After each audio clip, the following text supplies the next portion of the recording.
যত জায়গায় কাজ হবে সব জায়গায় হবে তাকওয়া। আল্লাহ পাকের ভয় নিয়ে সমন্বয়কেরা কাজ করবে, উপদেষ্টারাও কাজ করবে, আমার রিক্সা চালকেরাও কাজ করবে, সিএনজি ড্রাইভাররাও কাজ করবে, বাসের মালিক সমিতিরাও আল্লাহর ভয় নিয়ে আগে যাবে। আল্লাহ তো এটাই দুনিয়ার সব মানুষের জানায়া দেয়, এই মানুষেরা তোমরা আল্লাহকে ভয় করো। কোন আল্লাহকে ভয় করবা? ইয়া আইয়ুহান নাসুত্তাকু রাব্বাকুমুল্লাযী খলাকাকুম মিন নাফসিন ওয়াহিদা। আল্লাহ পাক বলেন, এই মানুষ তোমাদের ওই রবের তোমরা ভয় করো, সেই রব তোমাদেরকে একটা আত্মা থেকে বানাইলেন। ওই আত্মার নাম হলো আদম আলাইহিস সালাম। আল্লাহ পাক এই দুনিয়াতে যত মানুষ বানাইছেন দুইজন থেকে বানাইছে, একজনের নাম আদম আর একজনের নাম হাওয়া। একজনের নাম কি? আদম আলাইহিস সালাম, আর একজনের নাম আল্লাহ পাক বলেন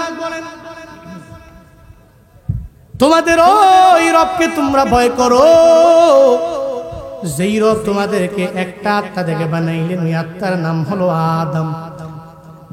আদম নবীর পরে আল্লাহ হাওয়া আলাইহিস সালাতু ওয়াস সালাম রে আদম নবী বাম পাজরের হাড়ের মাধ্যমে বানালেন। এই জন্যই তো আদম ছাড়া হাওয়া চলে না, হাওয়া ছাড়া আদম চলতে পারে না। আজ পর্যন্ত স্বামী স্ত্রীর প্রতি এত পরিমাণে মহাব্বত কেন, এত ভালোবাসা কেন? স্বামী স্ত্রী ছাড়া চলতে পারে না, স্ত্রীও স্বামী ছাড়া চলতে পারে না। যতই দূরে যায় এরপরেও দিনে একবার অডিও কল দিয়ে কথা বলা লাগে, না হয় একবার ভিডিও কলের মাধ্যমে কথা বলা লাগে। এই দুইজনের মধ্যে কি পরিমাণে মহাব্বত, কি ভালোবাসা! শুধু তাই না রে বাবা, ছেলের বাড়ি ব্রাহ্মণবাড়িয়া নবীনগরে, মেয়ের বাড়ি কুমিল্লায়। এরপরেও যেদিন থেকে বলল আলহামদুলিল্লাহ কবুল করিলাম, এটা বলতে দেরি হয়, একজন আর একজনের প্রতি মায়া অটোমেটিক বেড়ে যায়। আল্লাহ কয়, কারণ তোর স্ত্রী কিন্তু আমি আল্লাহ তোর বাম পাজরের হাত দিয়া বানাইলাম। শুধু তাই না রে বাবা, এই যে বাংলাদেশে ছেলের বাড়ি মেয়ের বাড়ি মিশরে, বাংলাদেশে ছেলের বাড়ি মেয়ের বাড়ি সৌদি আরবে, বাংলাদেশে ছেলের বাড়ি মেয়ের বাড়ি ইন্ডিয়ায়, এত দূরত্ব হওয়ার পরেও দেখবেন বাংলার জমিনে আইসা আলিশান জগৎ সাইরা দিয়া বাংলাদেশে গরিবের দেশে আইসা বাস করে। এই যে ভালোবাসা, এই যে মহব্বত, এই ভালোবাসা শুধু এখন শুরু হয়েছে বান্দা, এমনটা নয়। আদম আর হাওয়া থেকে আমার মাওলাই ভালোবাসা সৃষ্টি করলো। আল্লাহ পাক বলেন, ও মানুষ, ও আদম আর হাওয়া থেকে আমি আল্লাহ দুনিয়াতে যত মানুষ আছে সব মানুষ বানাইলাম।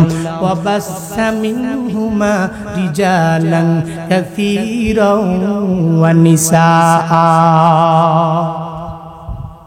আল্লাহ পাক বলেন, আদম আর হাওয়ার মাধ্যমে আমি আল্লাহ এই দুনিয়াতে যত রিজাল আর নিসা আছে সব আমি আল্লাহ বানালাম। তবে আল্লাহ মেসেজ দিতে চায়, বান্দারে তুই ইহুদি হও, তুই খ্রিস্টান হও, তুই বৌদ্ধ হও, তুই মুসলমান হও, একমাত্র আমার আল্লাহকে একটু ভয় করো। একটু তাকওয়া যদি ভিতরে ঢুকাইয়া দিতে পারো রে বান্দা, তাহলে কশিনকালেও তোর দ্বারা কোনো অন্যায় হবে না। তাহলে দুইজন থেকে আমাদের সৃষ্টি, একজনের নাম আদম, আরেকজনের নাম হলো আদি পিতার নাম কি বলেন না কেন? আদি মাতার নাম। তাহলে আমাদের সৃষ্টি দুইজন থেকে, ঘোষণাকার জোরে বলেন না। এই জন্যই তো চার্লস ডারউইনের ওই মতবাদ কোন মুসলমান মানতে পারে না। যতক্ষণ পর্যন্ত ওর ভিতরে অহংকার নাই, কিবির নাই, জুলুম করে না, নির্যাতন করে না। যেদিন থেকে আমি আল্লাহ দেখলাম এই বান্দা তার মুলকটাকে পাওয়ার পরে মনে করলো আমি হলাম এই মালিকুল মুলক, এই রাজত্বের বড় রাজা, ওই দিন থেকে আমি আল্লাহ তাকে যতই ক্ষমতা দিয়া দিলাম, যতই পাওয়ার দিয়া দিলাম, আমি আল্লাহ এতটুকু বুঝতে পারছি ওই বান্দার ভিতরে অহংকার চলে আসছে। শুধু আমি করে, বলে এই জেলার মালিক আমি, ওই জেলার মালিক আমি, এই দেশের মালিক আমি, ওই দেশের মালিক আমি। যখন তার ভিতরে আমি চলে আসলো, মানে তার ভিতরে আমিত্ব যখন ঢুকে গেল, রবের তো বুঝার বাকি নাই। আল্লাহ কয় আমি আল্লাহ হলাম মালিকুল মুলক, এই পুরা সব রাজত্বের মালিক হলাম আমি আল্লাহ। তোরে মায়া করে কোন একটা দেশের প্রধানমন্ত্রী আমি আল্লাহ বানায়া দিলাম, তোমারে মায়া করে কোন একটা জেলার ডিসি আমি আল্লাহ তোমারে বানায়া দিলাম, আমি আল্লাহ তোমারে মায়া করে কোন ইউনিয়নের বড় চেয়ারম্যান বানায়া দিলাম, আমি আল্লাহ মায়া করে কোন এক উপজেলার মেম্বার অফ পার্লামেন্ট তোমারে বানায়া দিলাম। বন্দারে মনে রাখবি এই রাজত্বের রাজাধিরাজ হলাম আমি আল্লাহ, এই যে অংশটা, এই অংশের মেন মালিক হলাম আমি আল্লাহ। তুই যদি মনে করো আমার, তাহলে বোকার স্বর্গের মধ্যেই তো বাস করো। ফেরাউন যেরকম ক্ষমতা পাওয়ার পরে বলল সব হলো আমার, আনা রাব্বুকুমুল আলা। ও এলাকার মানুষ, তোমরা সময় বলো আমি তোমাদের বড় রব। কোত্থেকে আবার আল্লাহ আল্লাহ বলো? ওই আল্লাহ বাদ দাও, আমি তো তোমাদের বড় রব, আমাকে বড় বড় রব বলো, আমাকে বড় ইলা বলো। ফেরাউনের পরিণতিটা এমন পরিণতি হয়ে গেল, আল্লাহ কয় আমি হলাম রাজাধিরাজ, আমার রাজত্ব নিয়েও টানাটানি করে, আবার ভিতরে তার আমিত্ব চলে আসার কারণে পরিণতি ভালো হয় নাই। ও বান্দারা, নমরুদের পরিণতিটাও তো দেখছনি ভালো হয় নাই। ইব্রাহিম নবীরে বলে তোমার আল্লাহর সাথে যুদ্ধ হয়ে যাবে, একটা মাঠের মধ্যে আসো। ওই জায়গায় আল্লাহকে তীর মারে প্রথম আসমানের দিকে মেরে বলে, এই ইব্রাহিমের খোদা, তোমার সাথে যুদ্ধ করার জন্য ময়দানে নেমে আসলাম। ওই নমরুদের পরিণতি বান্দা দেখছো ভালো হয় নাই। ও বান্দা, কত দূর যাওয়ার দরকার নাই, তোমার চোখের সামনেই তো এখন দুদুল্যমান অবস্থা, এখনো তো অন্তর থেকে মুছে ফেলাও তো সম্ভব হবে না। মৃত্যু পর্যন্ত একটা মানুষ এই জালেমের বিচারটাকে ভুলতে পারবে না।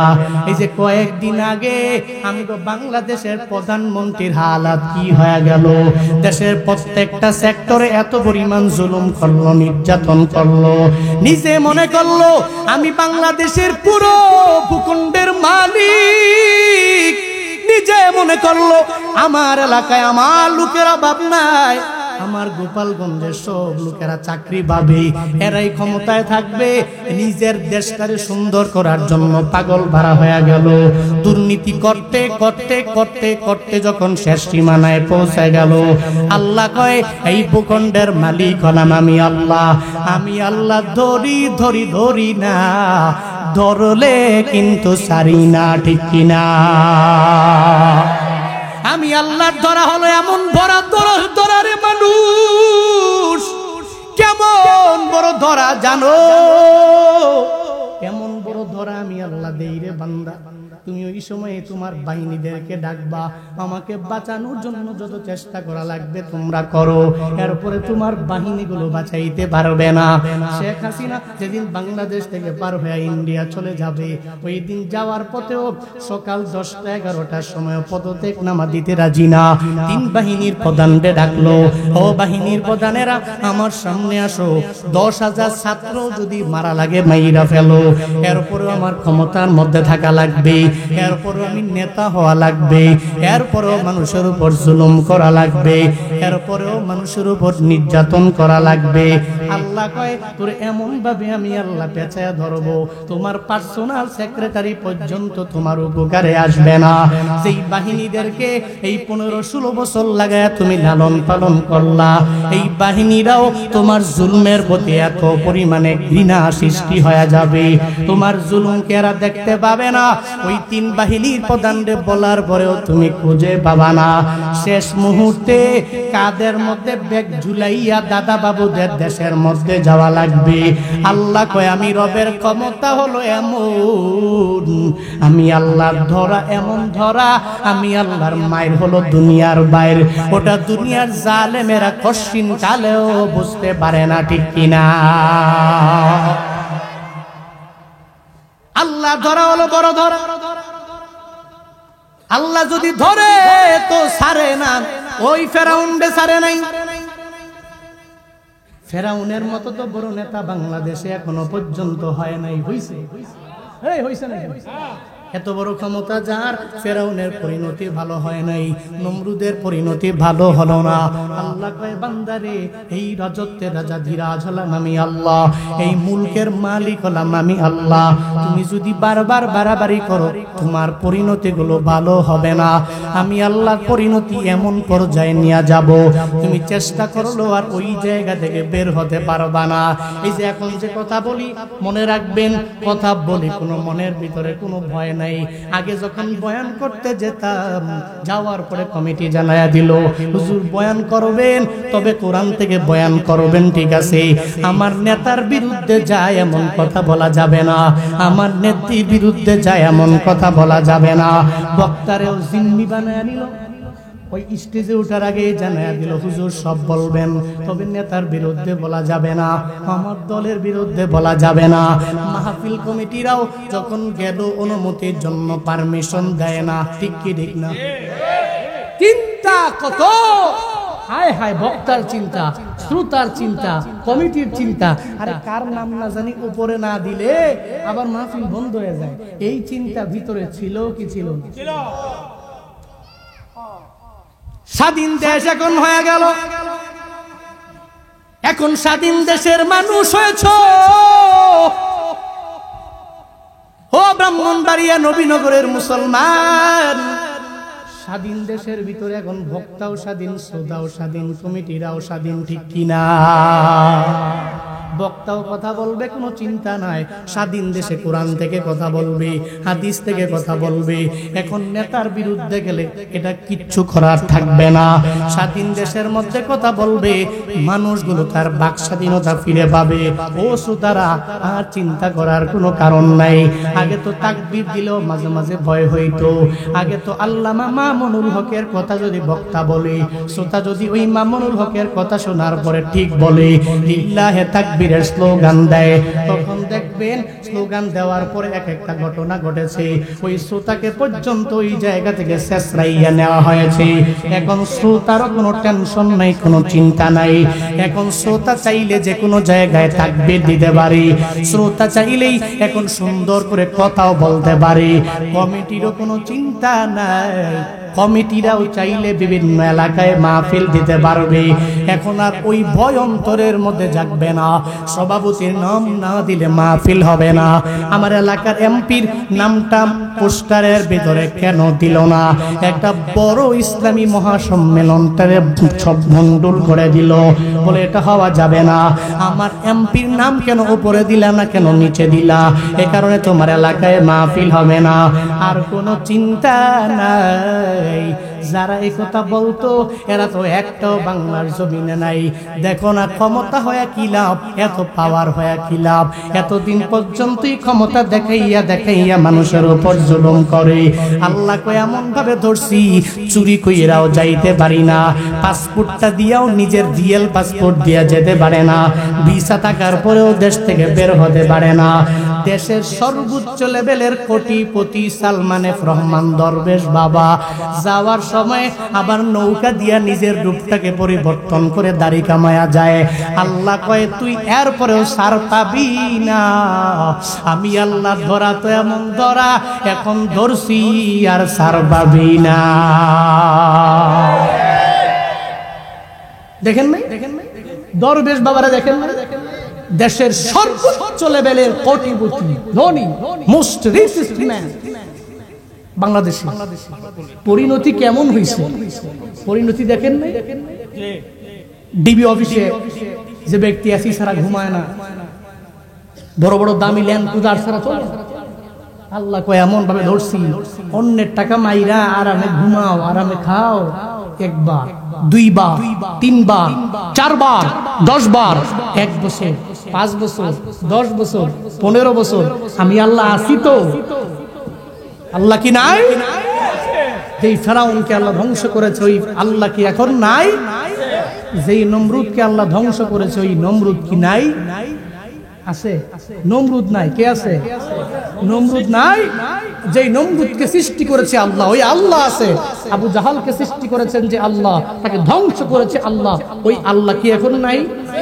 ওই আল্লাহই তো তাকে ধ্বংস করেছে। এখন এখন আমাদের কাজ হবে কি, আমরা করব কি? আমাদের কাজ হলো দেশটাকে 15 বছর 16 বছরে দুর্নীতি করতে করতে করতে দেশের অবস্থা কি। আমি এই যে ব্রাহ্মণবাড়িয়া শহর দিয়ে আসলাম, মানুষের এত কষ্টের চলাফেরা, যাতায়াত ব্যবস্থা এত খারাপ, এই মানুষগুলো কেমনে চলে? শহরের ভিতরে আধা ঘন্টা এক জায়গায় বসে থাকা লাগবে। এই ভয়ে আমি করছি কি, থাক গাড়ি আমার যদি গর্ত দিয়ে নেওয়া লাগে তো গর্ত দিয়ে নিব। আমি বললাম যে ইউটার্ন নিয়ে সঙ্গে সঙ্গে শহর থেকে বের হও, বাইপাস দিয়ে আসা লাগবে না, কিন্তু প্রোগ্রামে আসতে পারতাম আরো 1 ঘন্টা লাগবে। আজকে বৃহস্পতিবার, এমনিতেই জ্যাম, শহরের যানজট অনেক বেশি, শহরের ভিতরে এক জায়গায় প্রায় আধা ঘন্টার জ্যাম দেখাচ্ছে। আমি ঘুরে বাইপাস দিয়ে আসতে দেখি হায়, ওখানে যেই পরিমাণে বালু, মনে হয় সামনে কুয়াশা। মানুষ চলে কেন? সিএনজি দিয়ে মানুষ চলে, বাইক দিয়ে চলে, আমগো না গাড়ির গ্লাস আছে আটকে রাখছে। কিন্তু এই মানুষগুলোর অবস্থা দেখে আমার কান্না চলে আসছে। আরে মানুষগুলো চলে কে? মানুষের চলাফেরা এত কষ্ট, আপনি আর দায় কাকে দিবেন? 15 বছর 16 বছর লাগে যারা একটানা দুর্নীতি করে বেগম পাড়ায় বাড়ি করেছে, এদের কারণে আজকে আমার আর আপনার চলার জন্য দুর্ভোগ। না হলে সোনার দেশ সোনার মতোই খাঁটি হতো। এই সোনার দেশে একটা ভাঙ্গা রোড খুঁজে পাওয়া যেত না। চিল্লায় গো ঠিক কিনা? ধ্বংস করেছে, দেশকে ধ্বংস করেছে। এখন দেখেন না, একজনও দেশে নাই। যেগুলো ধরছে ধরছে, বাকিগুলো গেছে কেনা? গেছে কই? থাইল্যান্ড দেখে একজনের বাড়ি, একজনের বাড়ি কানাডায়, আর একজনের বাড়ি আমেরিকা। প্রত্যেকের দ্বৈত পাসপোর্ট আছে, এরা জানে। আর এরা মনে মনে যতই কথা কন, জালেম যারা, ফেরাউন তো মনে মনে চিন্তা করে দিনের বেলায় কয় হাতে যায় কয় আল্লাহ আমি জানি তো তুমি বড় রব। আসলে দিনের বেলা বলি আর কি, মানুষের ধমকি ধমকি দেয় আর কি, আসলে জানি তো। এরাও তো জানতো যে মানুষের উপর যে জুলুম করতেছি, নির্যাতন করছি, আল্লাহ তো একজন আছে। দিন শেষে ঘরে যান একটু ঘুমের জন্য। আপনি যখন ঘুমান, বালিশে মাথা লাগাইলে সারাদিন কি কি অন্যায় করছেন, কাকে, তার কোনো দোষ ছিল না, তারা ধমক দিছেন, অবশ্যই আপনি আপনার মনে পড়বে। তখন আপনি ভাববেন হায় হায়, লোকের ধমক তো না দিলেও পারতাম। রাগ তো আর সবসময় থাকে না, রাগ যখন উঠে তখন তো আয় মাইরালাম, ফাড়ে আলাম, খাই আলাম। এরপরে 2 ঘন্টা পরে রাগ বিমা গেছে, হায় হায় লোকটার এই কথাগুলো না বললেও তো পারত। ঠিক কিনা? এই জন্য এই দেশটাকে এখন আমাদেরই গুছাইতে হবে, আমাদেরকে সুন্দর করতে হবে। আমাদের দেশ সোনার দেশ, এটাকে সুন্দর করার দায়িত্ব তো আমাদের। শুধুমাত্র উপর লেভেলের লোকেরাই কাজ করবে, আমরা পারবো না। হুজুর আমগো টাকা পয়সা নাই, আমরা রাস্তা করবো কেন? না, আপনার রাস্তা করতে হবে না। আপনি আপনার জায়গা থেকে দুর্নীতি মুক্ত হন, আপনি আপনার জায়গা থেকে একটু জুলুম ছাড়েন, আপনি আপনার জায়গা থেকেই মানুষ বিপদে পড়লে তার উপরে দুর্নীতি করে জুলুম করে টাকা নেওয়া আপনি আপনার জায়গা থেকে বাদ দেন। খালি উপরওয়ালাদেরকে বলে, মাঝে মাঝে রিক্সাওয়ালাও তো কম করেন, রিক্সাওয়ালাও কম করেন। দেখবেন যে আপনি এসে নামছেন ব্রাহ্মণবাড়িয়া শহরে, শহরে নামার পরে এখন আসবেন আপনি এদিকে ভিতরে, এখন বাস নাই, কিছু নাই, লাগবে সিএনজি, লাগবে হয়তো অটো রিক্সা, লাগবে মিশু। এখন তাকে যায় জিজ্ঞেস করলেন, এই রাধিকা তুমি যাবা? কোথায় যাবো? ভাড়া কত? যদি দিনের বেলা ভাড়া হয় 100, রাতের বেলা ভাড়া হয় 400। ঠিক কি ঠিক না? আমি বানায় বানায় বলতেছি, হ্যাঁ কি আছে না নাই? তাহলে আপনি আপনার জায়গা থেকে দুর্নীতি মুক্ত হলেন কিভাবে? আপনি তো আগে হওয়া লাগবে। এই জন্য প্রশাসন দিয়া, পুলিশ দিয়া, র্যাব দিয়া, সেনাবাহিনী দিয়া পিডা কতক্ষণ আপনি মানুষ করবেন? পারবেন না তো, ততক্ষণ পর্যন্ত আপনি নিজে ঠিক না হন। আগে নিজের চরকায় তেল দেওয়া লাগবে। আমি আগে ঠিক তো জগৎ ঠিক, নিজে ঠিক হওয়া লাগবে। সমন্বয় যারা আছে, এই যে উপদেষ্টা যারা, এরা চাইলেই যে এরা নিজেরাই শুধুমাত্র দেশটাকে পরিবর্তন করতে পারবে এমন নয়। আমি আপনি সাপোর্টার হতে হবে, একটু হেল্প করতে হবে এদের কাজে, আর একটু সামনে এদেরকে আমরাই নিয়ে যাব। এই জন্য মিশন হলো একটা, প্রত্যেকটা মানুষের ভিতরে তাকওয়া ঢুকায় দিতে হবে। কি ঢুকবে? তাকওয়া। তাকওয়া যার ভিতরে থাকে, আল্লাহর ভয় যার ভিতরে থাকে, ওই ব্যক্তি জুলুম করতে পারে না। ওই ব্যক্তি নির্যাতন করতে পারে না, ওই ব্যক্তি দুর্নীতি করতে পারে না, ওই ব্যক্তি রডের বদলে বাঁশ দিতে পারবে না, কারণ সে তো জানে দুনিয়ার কেউ দেখে না, দেখে কে? আরো জোরে বলেন না, কে? ওই বান্দার ভিতরে যখন রবের ভয় ঢুইকা যায়, বান্দা আল্লাহরে ছাড়া আর কাউকে ভয় করে না। তখন তার চলার পথে শুধু আল্লাহকে ভয় করে। এই কারণে এই বান্দার দ্বারা দুর্নীতি হয় না, জুলুম হয় না, ও বান্দা বেনামাজিও হয় না। কারণ ও জানে দুনিয়ার কোনো মানুষ দেখলে দেখুক, না দেখলে নয়, আমার একজন দেখে চিল্লে বলো তার না।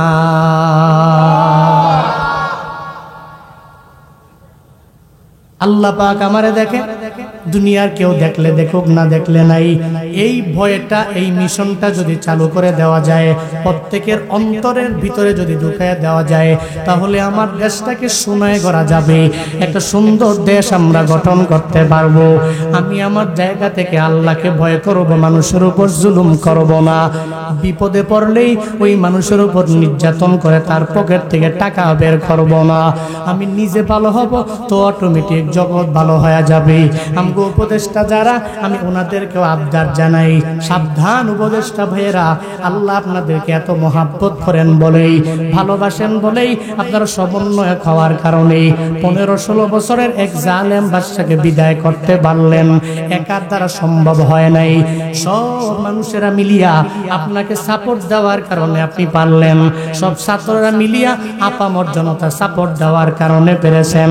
তবে এখন ক্ষমতা পাওয়ার পরে বিন্দু মাত্র পরিমাণ অন্তরের মধ্যে কিবির আনা যাবে না, অন্তরের ভিতরে অহংকার আনা যাবে না। একটু চেয়ার পাওয়ার পরে এটা মনে করা যাবে না এই চেয়ার তো আমার, আমি এখন জুলুম করতে পারবো, দুর্নীতি করতে পারবো, এই চিন্তা অন্তরের ভিতরে বিন্দু মাত্র আনা যাবে না। যদি আনেন, আল্লাহ কয় ক্ষমতা তো আমি আল্লাহ দিয়ে দিলাম, ওয়াতানজিউল মুলকা মিম্মান তাশা, আমি আল্লাহ চাইলেই ওই রাজত্ব আবার ছিনিয়ে নিতে পারি, ঠিক কিনা? যত জায়গায় কাজ হবে সব জায়গায় হবে তাকওয়া। আল্লাহ পাকের ভয় নিয়ে সমন্বয়কেরা কাজ করবে, উপদেষ্টারাও কাজ করবে, আমার রিক্সা চালকেরাও কাজ করবে, সিএনজি ড্রাইভাররাও কাজ করবে, বাসের মালিক সমিতিরাও আল্লাহর ভয় নিয়ে আগায় যাবে। আল্লাহ তো এটাই দুনিয়ার সব মানুষের জানায়া দেয়, এই মানুষেরা তোমরা আল্লাহকে ভয় করো। কোন আল্লাহকে ভয় করবা? ইয়া আইয়ুহান নাসুত্তাকু রাব্বাকুমুল্লাযী খলাকাকুম মিন নাফসিন ওয়াহিদা। আল্লাহ পাক বলেন, এই মানুষ, তোমাদের ওই রবের তোমরা ভয় করো, সেই রব তোমাদেরকে একটা আত্মা থেকে বানাইলেন। ওই আত্মার নাম হলো আদম আলাইহিস সালাম। আল্লাহ পাক এই দুনিয়াতে যত মানুষ বানাইছেন, দুইজন থেকে বানাইছে। একজনের নাম আদম, আর একজনের নাম হাওয়া। একজনের নাম কি? আদম আলাইহিস সালাম, আর একজনের নাম আল্লাহ পাক বলেন, তোমাদের ওই রবকে তোমরা ভয় করো, যেই রব তোমাদেরকে একটা আত্মা থেকে বানাইলেন, ওই আত্মার নাম হলো আদম। আদম নবীর পরে আল্লাহ হাওয়া আলাইহিস সালাতু ওয়াস সালাম রে আদম নবীর বাম পাজরের হাড়ের মাধ্যমে বানালেন। এই জন্যই তো আদম ছাড়া হাওয়া চলে না, হাওয়া ছাড়া আদম চলতে পারে না। আজ পর্যন্ত স্বামী স্ত্রীর প্রতি এত পরিমাণে মহাব্বত কেন, এত ভালোবাসা কেন? স্বামী স্ত্রী ছাড়া চলতে পারে না, স্ত্রীও স্বামী ছাড়া চলতে পারে না। যতই দূরে যায়, এরপরেও দিনে একবার অডিও কল দিয়ে কথা বলা লাগে, না হয় একবার ভিডিও কলের মাধ্যমে কথা বলা লাগে। এই দুইজনের মধ্যে কি পরিমাণে মহাব্বত, কি ভালোবাসা! শুধু তাই না রে বাবা, ছেলের বাড়ি ব্রাহ্মণবাড়িয়া নবীনগরে, মেয়ের বাড়ি কুমিল্লায়। এরপরেও যেদিন থেকে বলল আলহামদুলিল্লাহ কবুল করিলাম, এটা বলতে দেরি হয়, একজন আর একজনের প্রতি মায়া অটোমেটিক বেড়ে যায়। আল্লাহ কয়, কারণ তোর স্ত্রী কিন্তু আমি আল্লাহ তোর বাম পাজরের হাত দিয়া বানাইলাম। শুধু তাই না রে বাবা, এই যে বাংলাদেশে ছেলের বাড়ি মেয়ের বাড়ি মিশরে, বাংলাদেশে ছেলের বাড়ি মেয়ের বাড়ি সৌদি আরবে, বাংলাদেশে ছেলের বাড়ি মেয়ের বাড়ি ইন্ডিয়ায়, এত দূরত্ব হওয়ার পরেও দেখবেন বাংলার জমি জমিনে আইসা আলিশান জগৎ সাইরা দিয়া বাংলাদেশে গরিবের দেশে আইসা বাস করে। এই যে ভালোবাসা, এই যে মহব্বত, এই ভালোবাসা শুধু এখন শুরু হয়েছে বান্দা, এমনটা নয়। আদম আর হাওয়া থেকে আমার মাওলাই ভালোবাসা সৃষ্টি করলো। আল্লাহ পাক বলেন, ও মানুষ, ও আদম আর হাওয়া থেকে আমি আল্লাহ দুনিয়াতে যত মানুষ আছে সব মানুষ বানাইলাম। ওয়াবাসসা মিনহুমা রিজালান কাসীরান ওয়া নিসাআ। আল্লাহ পাক বলেন,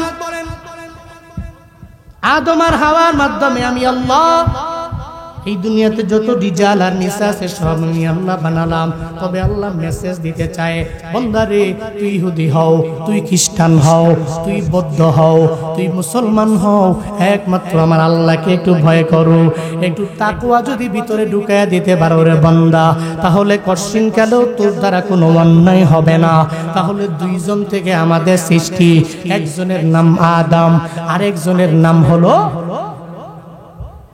আদি। পিতার নাম কি বলেন না কেন? আদি মাতার নাম। তাহলে আমাদের সৃষ্টি দুইজন থেকে, ঘোষণা কার? জোরে বলেন না। এই জন্যই তো চার্লস ডারউইনের ওই মতবাদ কোন মুসলমান মানতে পারে না। থিওরি অফ এভলিউশন, বিবর্তনবাদ, যে বানর এক গাছ থেকে আরেক গাছে লাফায়া গেছে, একদিন গেছে, 2 দিন গেছে, 3 দিন গেছে, হঠাৎ করে ওই বানরের লেজটা পরেও মানুষ হয়ে গেছে। নাউজুবিল্লাহ পড়বেন না, আরো জোরে বলেন না। এই থিওরি অফ এভলিউশন, বিবর্তনবাদের যে থিওরি, এই থিওরি সমস্ত বিজ্ঞানীরাও প্রত্যাখ্যান করেছে। চার্লস ডারউইনের মতবাদ তো বিশ্বাস করে না, কারণ এরা জানে এই মানুষ সৃষ্টি করেছেন কে। আরো জোরে বলেন না, কে? ইয়াখলুকুকুম ফি বুতুনি উম্মাহাতিকুম খালকাম মিন বাদি খালকিন ফি যুলুমাতিন সালাস। আল্লাহ পাক বলেন, ইয়াখলুকুকুম ফি বুতুনি উম্মাহাতিকুম, তোমার মায়ের মাতৃগর্ভের ভিতরে আমি আল্লাহ এত সুন্দর করে ওই জায়গার ভিতরে তোমাকে সৃষ্টি করলাম, ওখানে তোমারে তৈরি করলাম। কেমন গহীন অন্ধকারের ভিতরে আমি আল্লাহ তোমাকে বড় করলাম বান্দারে। আল্লাহ পাক বলেন, খলকম মিন বাদি খলকিন ফি যুলুমাতিন সালাস। একটা নয়, দুইটা নয়, 3টা আবরণের ভিতরে আমি আল্লাহ তোমার মায়ের মাতৃগর্ভের ভিতরে ওই জায়গায় আমি আল্লাহই তো তোমার সৃষ্টি করেছি। ওটা দুনিয়ার কেউ তো নিজে বানাইতে পারবে না। আমি আল্লাহ মায়ের গর্ভের ভিতরে 3টা আবরণ। 1 নম্বরে পেট, এরপরে পেটের ভিতরে জরায়ু মানে রেহেমটা, এরপরে এর ভিতরে জরায়ুর ফুলের ভিতরে, এই 3টা অন্ধকারের ভিতরে আমি আল্লাহ তোমার মায়ের গর্ভের ভিতরে তোমাকে এত সুন্দর করে বান্দা আমি সৃষ্টি করলাম। শুধু তাই না রে বাবা, মানব সৃষ্টির রহস্য জানতে গিয়ে বিজ্ঞানীরা নিজেরাও অবাক হয়ে গেল। এত পরিমাণে অবাক হয়ে গেল, এরা মাটির সব সার নির্যাসগুলো একসাথে করে একটা মানুষ বানানোর জন্য এরা চেষ্টা কিন্তু কম করে নাই। এরা বের করেছে প্রত্যেকটা প্রাণীর মূল লেখক হচ্ছে প্রোটোপ্লাজম। আর এই প্রোটোপ্লাজম হচ্ছে আদি প্রাণ সত্তা। প্রোটোপ্লাজম এমন জিনিসের নাম যেই জিনিসের ভিতরে মাটির সমস্ত রাসায়নিক উপাদানগুলো বিদ্যমান আছে। এই কারণেই তো প্রত্যেকটা জীবন বীজের ভিতরে সবচেয়ে বেশি উপাদান যেগুলো পাওয়া যায়, 1 নম্বরে অক্সিজেন, 2 নম্বরে নাইট্রোজেন, 3 নম্বরে কার্বন, 4 নম্বরে হাইড্রোজেন। এটা অত্যধিক পরিমাণে উপাদানগুলো মানব দেহের ভিতরে পাওয়া যায়। আমরা অক্সিজেন ছাড়া, কার্বন ডাইঅক্সাইড ছাড়া, কার্বন ছাড়া, নাইট্রোজেন ছাড়া, হাইড্রোজেন ছাড়া আমাদের বডিটা তৈরি হয় নাই। এই প্রোটোপ্লাজমের মাধ্যমে আল্লাহ পাক ওই মায়ের গর্ভের ভিতরে এত সুন্দর করে আমাদেরকে সৃষ্টি করলেন। এই নবীনগরের মানুষ একটু মনোযোগের কান লাগায় শুনো রে বাবা। এই উপাদানের বাহিরেও আর 8টা উপাদান বিজ্ঞানীরা বের করলেন, যে এই 8টা উপাদান সম পরিমাণে জীবন বীজের ভিতরে আছে, প্রত্যেকটা মানব দেহের ভিতরে আছে, যেটা আল্লাহ পাক নিজে সৃষ্টি করে ওই প্রোটোপ্লাজম বানালেন। 1 নম্বরে ম্যাগনেসিয়াম, 2 নম্বরে পটাশিয়াম, 3 নম্বরে সোডিয়াম, 4 নম্বরে ক্যালসিয়াম, 5 নম্বরে ফসফরাস, 6 নম্বরে ক্লোরিন, 7 নম্বরে কার্বন, এরপরে 8 নম্বরে হলো আয়রন। এই 8টা উপাদানের মাধ্যমে আল্লাহ পাক পাক প্রোটোপ্লাজমটাকে সৃষ্টি করলেন। জনৈক বিজ্ঞানী টানা 15 বছর লাগায়া, একদিন নয়, 2 দিন নয়, 3 দিন নয়, 5 দিন নয়, 10 দিন নয়, 12 দিন নয়, 1 মাস নয়, 1 বছর নয়, টানা 15 বছর লাগাইয়া এই প্রোটোপ্লাজমের সব উপাদানগুলো সংমিশ্রণ করে একটা জীবন কণিকা তৈরি করার জন্য চেষ্টা করেছে। একজনও পারে নাই, সব মাথা নত করতে বাধ্য হয়েছে। এরা সবাই বলতে বাধ্য হয়েছে এই দুনিয়াতে প্রোটোপ্লাজমের কণিকার মাধ্যমে একটা জীবন বীজ বানানো আমাদের দ্বারা সম্ভবপর হবে না, এটা একজনই সৃষ্টি করতে পারে। চিল্লায়া বলো তার নাম। ইয়া ইলাহি তো মেরা খালিক হ্যায়, ইয়া ইলাহি तो मेरा मालिक है, या इलाही तो मेरा रज़्ज़ाक़ है, या इलाही तो मेरा सत्तार है। পৃথিবীর সমস্ত বিজ্ঞানীরা যেই জায়গায় দুর্বল হয়ে গেল, এরা সবাই জানায়া দিতে বাধ্য হলো যে আল্লাহ ছাড়া দুনিয়াতে কেউ এই জীবন কণিকা বানাইতে পারবে না। শুধু তাই না রে বাবা, এটা বাবা মায়ের মাধ্যমেও তো কোনো বিজ্ঞানী কোনো মানুষ বানাইতে পারবে না। আদম আলাইহিস সালাতু ওয়াস সালামকে আমার আল্লাহ পাক যে বানাইলেন, তার শ্রেষ্ঠত্ব আবার 5টাও তো জমিনের মধ্যে দিয়া দিলেন। ওই 5টা শ্রেষ্ঠত্বের ভিতরে আল্লাহ পাক আদম নবীর শ্রেষ্ঠত্ব তো বাড়ালেন। 1 নম্বরে একমাত্র তিনাকে আল্লাহ মাটি দ্বারা সৃষ্টি করলেন, আর দুনিয়ার সব মানুষেরা মা বাবার মাধ্যমে সৃষ্টি হয়ে গেল। আল্লাহ পাক আদম নবীকে নিজের কুদরতি 2 হাতের মাধ্যমে আল্লাহ আদম নবীর বানাইছেন। শুধু তাই না রে বাবা, আদম নবীর ভিতরে আল্লাহ নিজের কুদরতি হাতের মাধ্যমে রূহটাকে ফুঁক করে দিয়েছে। শুধু তাই না, দুনিয়াতে সব বস্তুর নাম আল্লাহ পাক আদম নবীর শিক্ষা দিয়ে দিছে।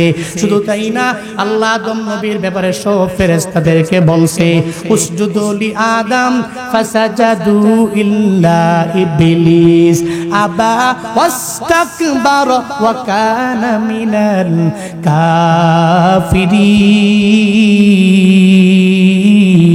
কাফিরিন। আল্লাহ আদম নবীর দাম বাড়ায় দিছে। দুনিয়ার সমস্ত মানুষ তার মা বাবার মাধ্যমে তৈরি। হযরত আদম আলাইহিস সালাতু ওয়াস সালামকে আমার আল্লাহ পাক নিজের কুদরতি হাতের মাধ্যমে মাটি দ্বারা বানালেন। এটা আদম নবীর শ্রেষ্ঠত্ব। আল্লাহ বলেন, এই জীবন কণিকা জীবন বীজে আমি আল্লাহ তো নিজে রূপান্তরিত করলাম। শুধু তাই না রে বান্দা, কোনো বিজ্ঞানী তো কোনো ভাবে সম্ভব না। একটা মায়ের গর্ভের ভিতরে আল্লাহ পাক কত সুন্দর করে সন্তানটাকে বড় করে। ওখানেও 7টা স্তরের মাধ্যমে আল্লাহ পাক বান্দারে বড় করে। 7টা স্তরের ভিতরে 1 নম্বরে হলো প্রোটোপ্লাজম। যেই প্রোটোপ্লাজমের ভিতরে মাটির রাসায়নিক উপাদানগুলো বিদ্যমান। 1 নম্বরে আদি প্রাণ সত্তা। এরপরে মায়ের গর্ভের ভিতরে আল্লাহ পাক তার বাবার মাধ্যমে শুক্রকীট নামক যে বীর্যটা, ওই বীর্যের মাধ্যমে আমার মাওলা ওই মায়ের গর্ভের ভিতরে সন্তান স্তরের 2 নাম্বার পর্যায়ে। এরপরে 3 নাম্বার পর্যায়ে হলো ওই মায়ের গর্ভে যখন চলে যায়, শুক্রকীটটা যাওয়ার পরে জমাট রক্তের মাধ্যমে আল্লাহ পাক একটু আকার দিতে থাকে। এরপরে জমাট রক্তের পরে মাংসপিণ্ড, মাংসপিণ্ডের পরে অস্থিমজ্জা। ওই অস্থিমজ্জাকে পরিবেষ্টনকারী একটা আল্লাহ পাক যে রেহেম যেটাকে বলা হয় কোরআনের ভাষায়, একটা গর্ভাশয় আমার মাওলা তৈরি করে। ওই গর্ভাশয়ের ভিতরে আমার মাওলা 120 দিন পরে রূহটাকে সঞ্চালন করে একটা মানুষ বানায়া দেয়। ওটা আমার আল্লাহই তো পারে, দুনিয়ার কোনো বিজ্ঞানী কঠিন কালেও পারবে না, ঠিক কিনা? কেউ পারবে না। আল্লাহ বলে, বান্দারে এত সুন্দর করে আমি আল্লাহ তোরে বানাইছি। হুয়াল্লাযী ইউসাউবিরুকুম ফিল আরহামি কাইফা ইয়াশা লা ইলাহা ইল্লা হুয়াল আজিজুল হাকীম। আল্লাহ পাক বলেন, আল্লাহ পাকের পরিচয় হলো হুয়াল্লাযী ইউসাউবিরুকুম ফিল আরহামি কাইফা ইয়াশা। আল্লাহ তুই আল্লাহ যিনি তোমার মায়ের গর্ভের ভিতরে, তোমার মাতৃগর্ভের ভিতরে কাইফা ইয়াশা যেভাবে আল্লাহর মন চায় ওইভাবে ওই জায়গার মধ্যে আল্লাহ আকৃতি দিয়ে দিলেন।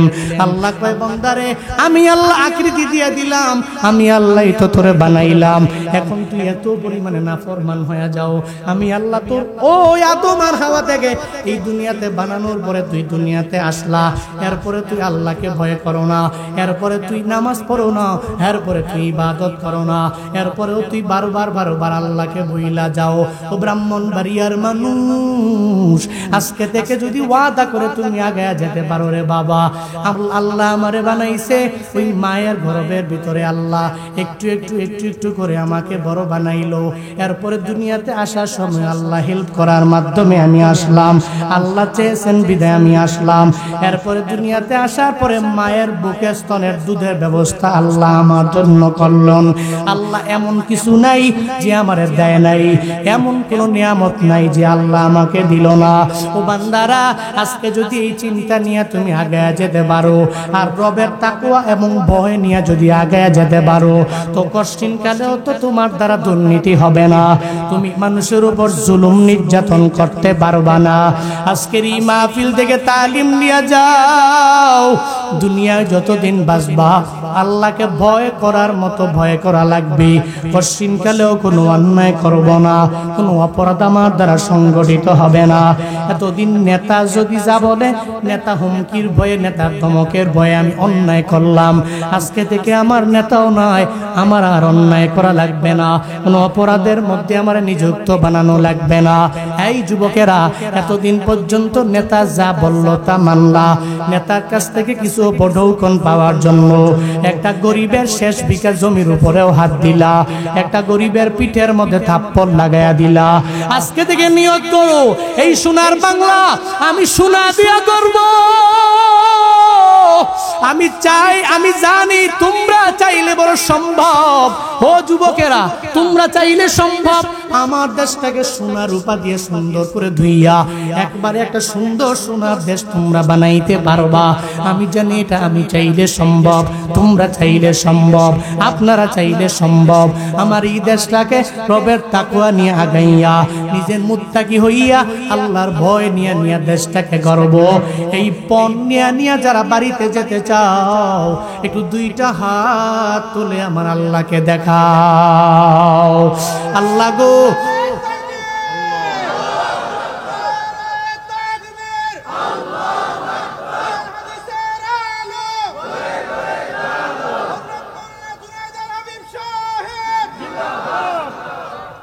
আল্লাহ আল্লাহ আমাদের সবাইকে আমার দেশ সুন্দর করে গড়ার যে পণ, এই পণ বাস্তবে রূপ দেওয়ার তৌফিক দান করেন। সকলেই পড়ি আমিন। আর একটু জুড়ে পড়ে না আমিন। এমিয়া আমরা চাইলে পারবো না? হ্যাঁ, আমরা চাইলে পারবো। প্রত্যেকটা জায়গা থেকে যারাই দুর্নীতি করবে সঙ্গে সঙ্গে প্রতিবাদ। কি এটা কি ঘোষণা আমার না নবীজি? ঘোষণা আদেশ আমার না আল্লাহ?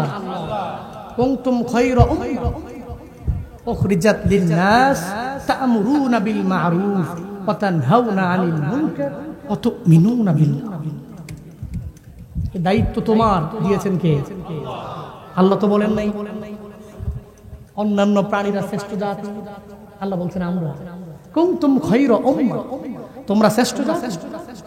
উখরিজাত লিন-নাস, আয় উখরিজাত লিনাফি'in নাস, মানুষের কল্যাণের জন্য তোমাদেরকে বের করা হয়েছে। তা'মুরুনা বিল মা'রুফ, তোমরা সৎ কাজের আদেশ করবে। ওয়া তানহাউনা আনিল মুনকার, অসৎ কাজ দেখলেই বাধা প্রদান করবে, নিষেধ করবে। ওয়া তু'মিনুনা বিল্লাহ, কার উপরে বিশ্বাস রাখবে? কার উপরে? এই যে আদেশগুলো, এগুলো কার? মান রাআ মিনকুম মুনকারান ফালিয়ুগাইয়িরহু বিয়াদিহি ফাইল্লাম ইয়াস্তাতি ফাবিলিসানি ফাইল্লাম ইয়াস্তাতি ফাবিকলবি ওয়া যালিকা আযআফুল ঈমান। নবীজি বলছেন মান রাআ মিনকুম মুনকারান, দেখতেছো তোমাদের মধ্যকার কেউ একটা মুনকার কাজ করছে, গর্হিত কাজ করছে, যেটা তোমার চোখে বড় অপরাধ মনে হয়, তুমি দেখলে কি করবে? ফালিও গায়্যিরহু বিয়াদিহি, শুরুতেই তুমি এটাকে হাত দিয়ে বাধা প্রদান করবে। কি দিয়ে? সামর্থ্য থাকলে কি দিয়ে? কোন গর্হিত কাজ দেখলেই প্রথমে বাধা হবে কি দিয়ে? কথা বলেন না কেন? এখনো ভয় আছে নাকি? ভয় নাই। এখন হাত দিয়ে সক্ষমতা নাই, ফাইল্লাম ইস্তাতি ফাবিলিসান, সক্ষমতা নাই, তাহলে তোমার জবান। আল্লাহ এই মুখটা দিয়েছে, এই মুখটা দিয়ে ওই গর্হিত কাজের বাধা প্রদান তুমি করো। আরেকজন ভাইকে বলো। 2 নাম্বার, তাও পারেন নাই, ফাইল্লাম ইস্তাতি ফাবিকলবি, আপনি আপনার অন্তরের ভিতরে এই গর্হিত কাজটার ব্যাপারে চিন্তা লালন করেন, দেখে সমাজ থেকে কেন দূরে সরানো যায়, ঘৃণা করে। এটা হচ্ছে ওয়াজালিকা আদআফুল ঈমান, এটা আপনার একেবারে দুর্বল। আল্লাহ আমাকে সবাইকে সে তৌফিক দান করেন। সকলেই পড়ি আমিন। আর একটু জোরে পড়েন আমিন, আর একটু আওয়াজ করে পড়েন আমিন। আপনাদের কাঙ্ক্ষিত মেহমান উনি চলে আসছেন, উনি স্টেজে আসবেন। আজকের এই মাহফিল নূরে মদিনা গুলজার মহিলা মাদ্রাসার উদ্যোগে মাহফিল। এই মাদ্রাসাগুলো এলাকার জন্য রহমত।